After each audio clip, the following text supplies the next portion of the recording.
The world of decentralized finance, DeFi, is exploding, and the figures are only rising.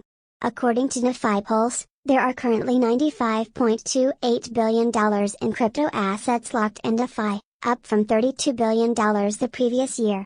With a 17.8% market share, the Ethereum-based Maker protocol leads the DeFi race. One of the primary drivers of this sector's exponential growth can be attributed to yield farming, a DeFi-exclusive ROI optimizing strategy. Credit market based on Ethereum in June 2020, Compound began distributing comp to protocol users. This is a type of asset known as a governance token, which grants holders exclusive voting rights over proposed platform changes. The current craze was sparked by demand for the token, which was boosted by the way its automatic distribution was structured, and Compound rose to the top of the DeFi market at the time. The buzzword yield farming was coined to describe clever strategies in which putting cryptocurrency temporarily at the disposal of a startup's application earns its own or more cryptocurrency. Another term that has been bandied about is liquidity mining. As more people become interested in these ideas, the buzz has died down to a low rumble. The casual crypto observer who only enters the market when activity picks up may be getting a hunch that something is going on right now. Take our word for it, the source of those vibes is yield farming. We'll start with the fundamentals and then progress to more advanced aspects of yield farming. Tokens are similar to the money that video game players earn while fighting monsters, money that they can use to purchase gear or weapons in their favorite game's universe. Tokens, on the other hand, aren't limited to just one massively multiplayer online money game on blockchains. They can be earned in one and then used in a variety of others. They typically represent either ownership in something, such as a share of a Uniswap liquidity pool, which we will discuss later, or access to a service. Ads, for example, can only be purchased in the Brave browser using a basic attention token, VAT. Tokens proved to be a significant use case for Ethereum, the world's second largest blockchain.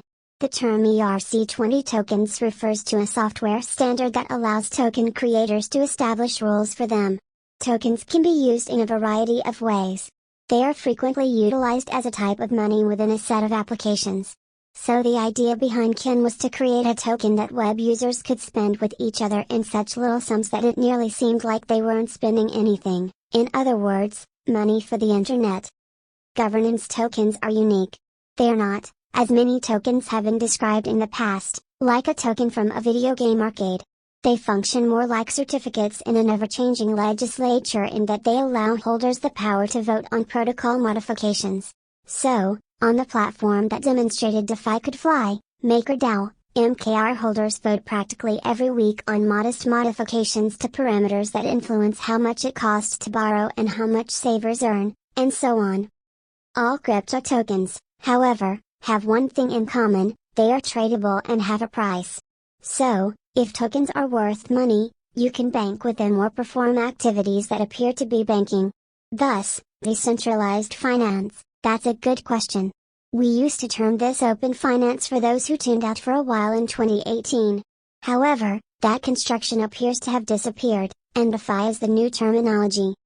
If that doesn't jog your memory, DeFi is everything that allows you to play with money, and the only identification you need is a cryptocurrency wallet. I can explain it, but nothing beats actually using one of these applications.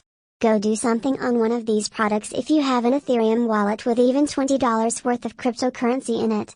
Go to Uniswap and get some fun, a token for gaming applications, or WBTC, wrapped Bitcoin.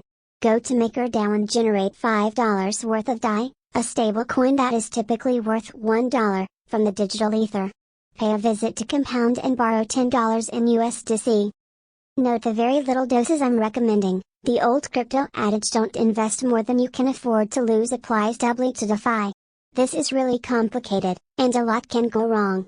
These are savings products, but not for retirement savings. Despite its immature and experimental nature, the technology's consequences are enormous. You can't buy a blender on the regular web unless you give the site owner enough information to discover your entire life history.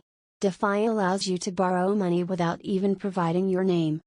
DeFi applications don't have to worry about trusting you because they have the collateral you put up to support your obligation. For example, on Compound, a $10 debt will demand about $20 in collateral. If you do follow my advice and try something, keep in mind that you can swap out all of these items as soon as you've taken them out.